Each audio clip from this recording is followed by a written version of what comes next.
mga suspect sa kanilang unang fact-finding mission. Kaya naman, nabigo rin silang makuha ang unang ebidensya tungkol sa salarin. Sayang, daling pelikulang yun ay makakatulong sa atin para malaman kung sino nga ba ang salarin. Buti na lang! Meron pang dagdag kwento, dagdag clue ang ating informant na tutuloy sa ating susunod na fact-finding mission. Atento. Uhaw na uhaw ata sa bagong chika palagi ang salarin. Dapat siguro binibigyan siya ng paborito niyang inumin na... Para matuloy ang kwento ng ating informant, syempre ang kailangan gawin na yung ating pangalawang fact-finding mission. At ito ang file natin. This is a pair mission. Sa scene of the crime ay naiwan sa salarin ang isang cup ng paborito niyang inumin. Para matikman ito, kailangang inumin ng 10 iba't ibang inumin at mailista ng tama ayon sa pagkakasunod-sunod ng mga ito. Ang pares na maglilista ng pinakamaraming tamang sagot sa loob ng 10 minuto ang unang makakaalam ng ebidensya. At may choice din sila kung isi-share ba nila sa isa pang pares ang narinig nila mula sa ating informant. At nakita nga natin, ang pinakamaraming hinala ay si Waki at si Kai. Ibig sabihin, kayo ang magiging magkapares para sa fact-finding mission ito. And Jameson and Kiara, kayo ang magkasama.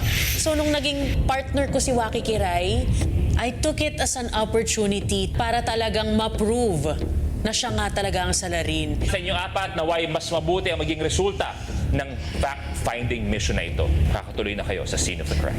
Marami pong salamat. My plan was going smoothly.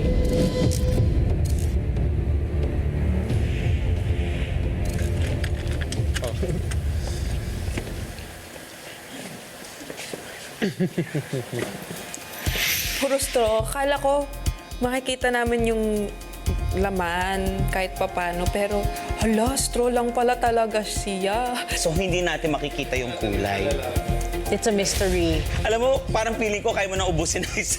Feeling ko, talent ko to. Alam mo, nung pinagsama kaming dalawa ni Kai, sa akin okay lang eh. Kasi mas mababantayan ko siya. Palitan tayo.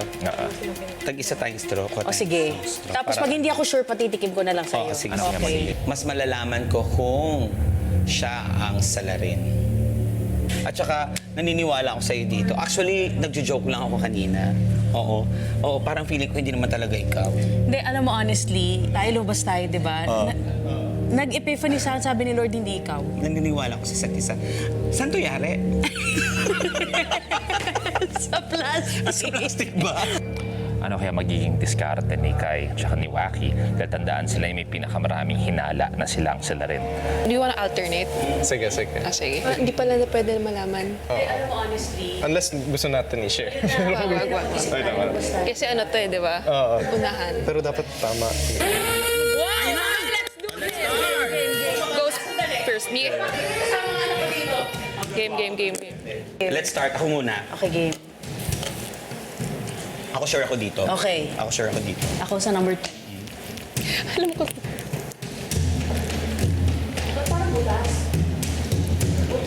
Hindi ko maano yung word. So, yung unang tikim, yung unang drink, alam ko yung drink na yun eh. Parang natikman ko siya before when I was a kid. Pati si Kiara, parang alam din niya. Pero di namin mahulaan kung ano yun. Kalamansi. Di ba? Okay. Mamaya ulit.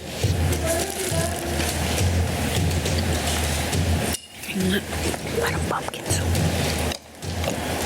Ito, lalaban ako dito sa tikiman. Pumpkin soup.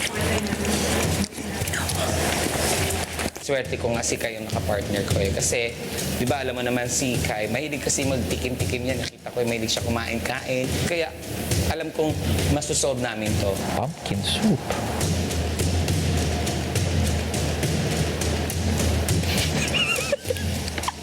Sabi ko, ano ba to? Soup ba to? Kasi parang may laman. Chicken. It is. Yeah.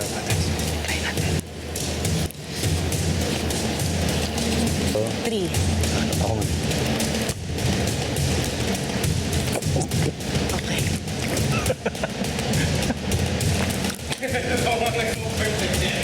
Ano ito?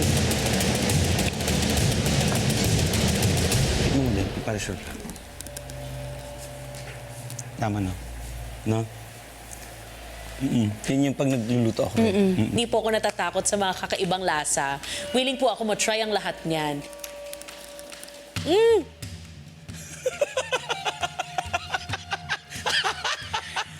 Alam na agad. Alam na Lasang blade! Yung second mission namin, okay. In fairness naman kay Kai, tulungan kaming dalawa.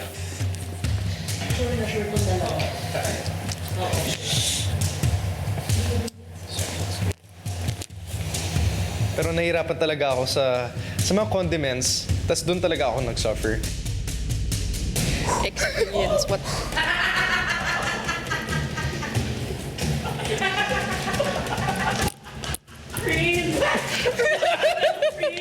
Sige, let's go. Diba? Am I right?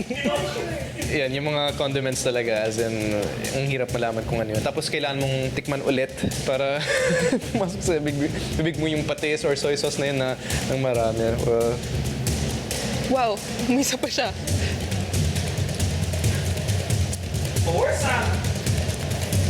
Condiment. 7.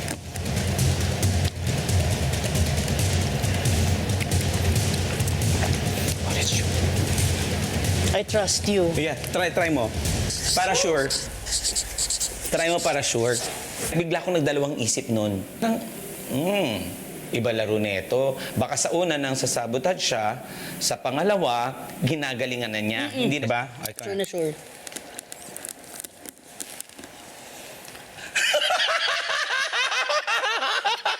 Ba't may buo-buo? Kaya, nagduda siya talaga. Natikman ko na to eh. Tama! You're so good. Parang nagkasundo yung dalawang may pinakamaraming hinala ah. 9.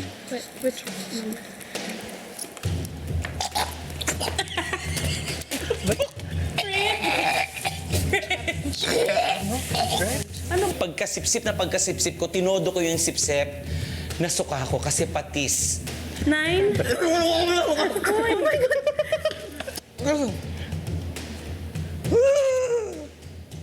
Kadiri yung patis. Higop! Oo, inigop ko.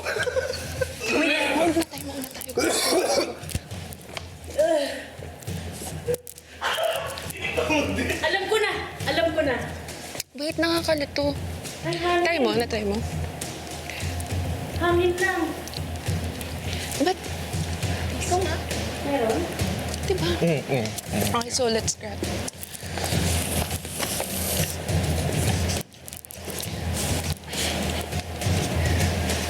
Ano yung huli? So let's just finish the last one. Alam ko na.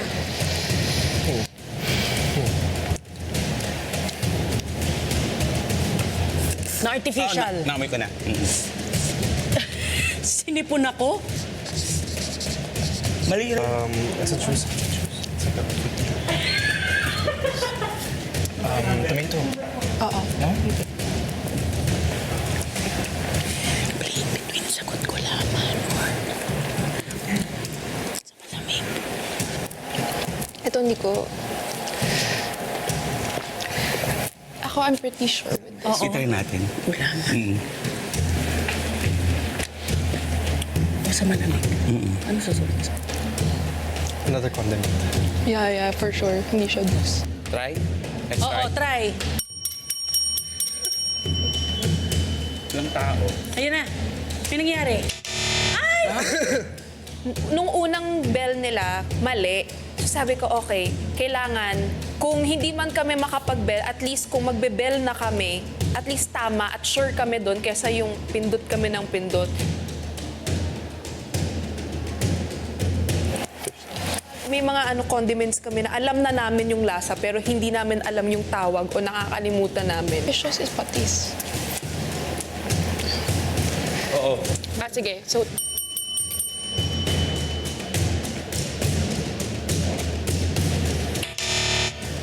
Yung dalawa, hindi sila nagkakasundo. Ang tagal nila makasolve. Kami nga lang yung pindot ng pindot ng parang bell eh, para malaman kung tama yung mga sagot. Silang dalawa, pumindot, bandang huli. yan. Try mo. Sige, para may matry tayo. Try nga natin na tinanggal yung Pineapple pumpkin. Chicken broth. Try naman natin yan. 3. Sige, lagyan. Wala na! Wala na. Ring pa kayo nag-doorbell. Pwede tignan yung sa inyo. Ay, iba-iba pala tayo. Para magkaiba tayo. Alam mo sa akin, hindi natin natikman kasi ito yung paborito nung ano eh. Ito yung paborito. So, paborito mo, kuya? Ha? Paborito mo? Hindi, di ba yun ang sinabi? Sana nakinig ka sa briefing. Mukhang hindi kayo masaya kanina, promise. Kami nag-i-enjoy kami.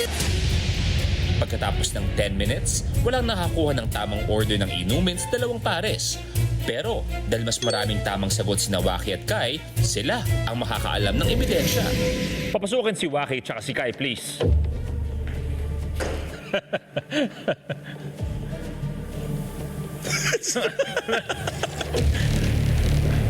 Welcome back, Waki. Kai, welcome back. Unang-una, natutuwa ako na kayo ang una kong kakausapin ngayon dahil oras na para malaman ninyong dalawa na kayo may pinakamaraming tamang sagot. Sabi ko na eh! Told you! It's called teamwork! Ang mga hinahanap natin kanina ay una, pineapple juice. Yes. Pangalawa, pumpkin o kalabasa, tatanggapin namin yan. Pangatlo, medyo naguguluhan kayo ng konti, bulalo o sabaw ng bulalo. Nagtiwala ako kasi confident niyang sinabi na chicken broth. Ginagamit daw niya sa pagluto yung chicken broth. Abay, bulalo naman pala. Sa pang-apat, medyo tama na kayo, minali nyo ng konti, melon juice. Oh, tama po. Ay, tama namin. Pang-lima, toyo. Yes. Okay, Sinabi. Suka, 7 orange juice. Malupit kayo doon sa mushroom soup. Oo. Malupit kayo doon. Tapos may patis at tomato juice. Yes! So, ibig sabihin, kayong dalawa ang nakakuha ng pinakamaraming puntos. Kaya naman, kayo makakapanood ng clue mula sa ating informant. At ito, itutuloy ng informant ang kanyang kwento. Uhaw na uhaw ata sa bagong chika palagi ang salarin. Dapat siguro binibigyan siya ng paborito niyang inumin na cranberry juice. Hindi ko lang alam kung bakit nito nakasanayan, no? Pero siguro iniinom niya to pagkatapos niyang magkalat ng chismis sa barangay. Ang tumatakbo sa isip ko noon, wow, healthy pala si Waki Kiray. Hindi ko in-expect. So sa utak ko, si Waki Kiray pa rin. Kailangan nyo isipin kung isa kaya, sino kaya sa mga kasamahan ninyo? O pwedeng isa sa inyo ang mahilig sa cranberry juice. At sabi ko nga, hindi pa tapos ang ating investigasyon. Kaya naman Wax at saka Kai, kayo yung magde-decide kung isi-share nyo ba sa inyong mga kasamahan ng clue na nalaman nyo mula sa ating informant.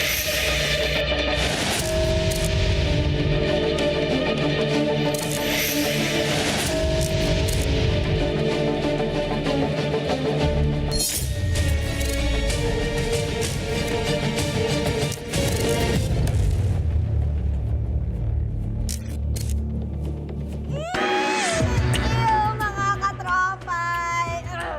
Napainom sila ng patis, ng mga kung ano-ano. Pero ito na nga, ibang-iba naman talaga ang tandem ni Waki at Kai. Mukhang determinado talaga silang manalo. Parang dalawa lang ata yung mali nila, no? And si Kiara at Jameson naman, ano naman nangyari sa inyo, guys? Anyari mga sisig.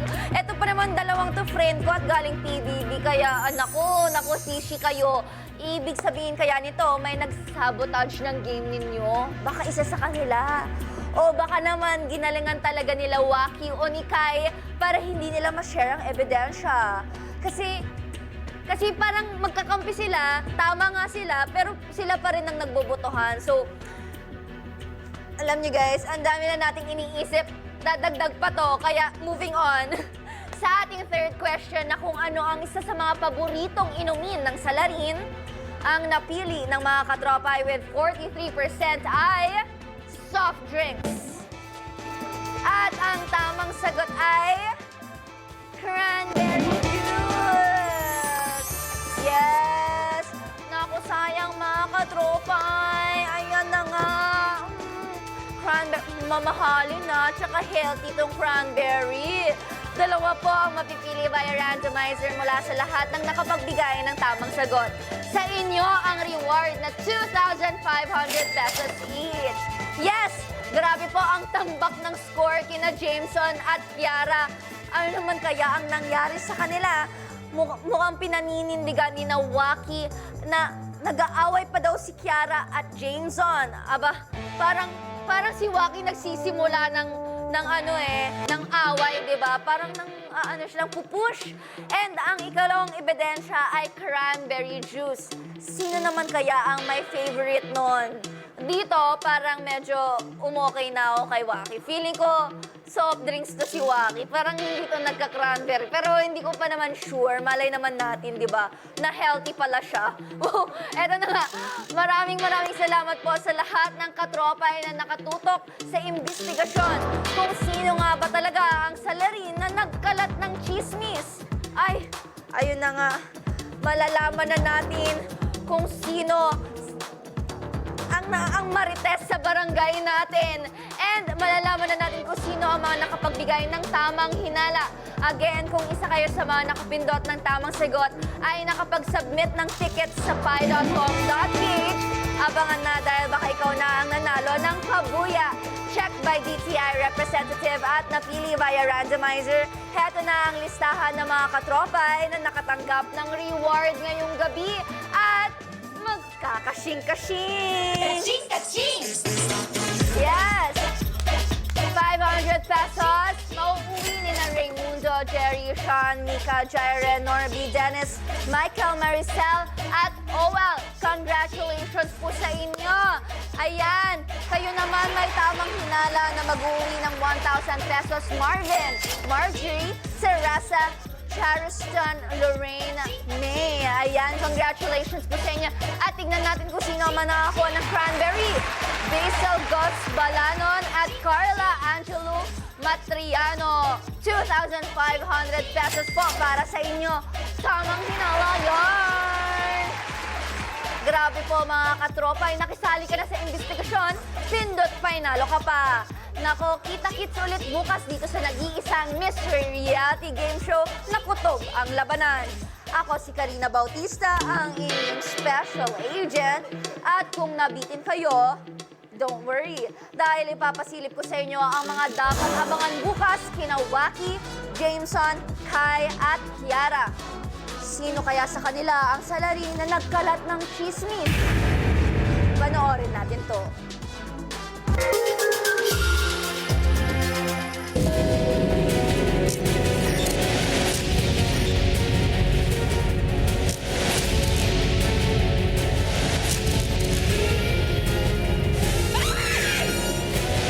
Abangan bukas. Ibahagi kaya ng mga pinagdududahang sina Waki at Kai ang nalaman na ebidensya? Teamwork naman kami dito eh. Kumbaga, nag-i-enjoy kaming lahat eh. Mas titibay na nga ba ang mga pagduda kung sino ang nagkalat ng Ay, chismis? Titanic pala ito. Meron kayang malilinlang Akala niya na I'm trying to sabotage. o magkakaroon ng hulihan? Magkakalaman na bukas kung sino ang may tamang hinala. Huwag kayong alam nyo yan.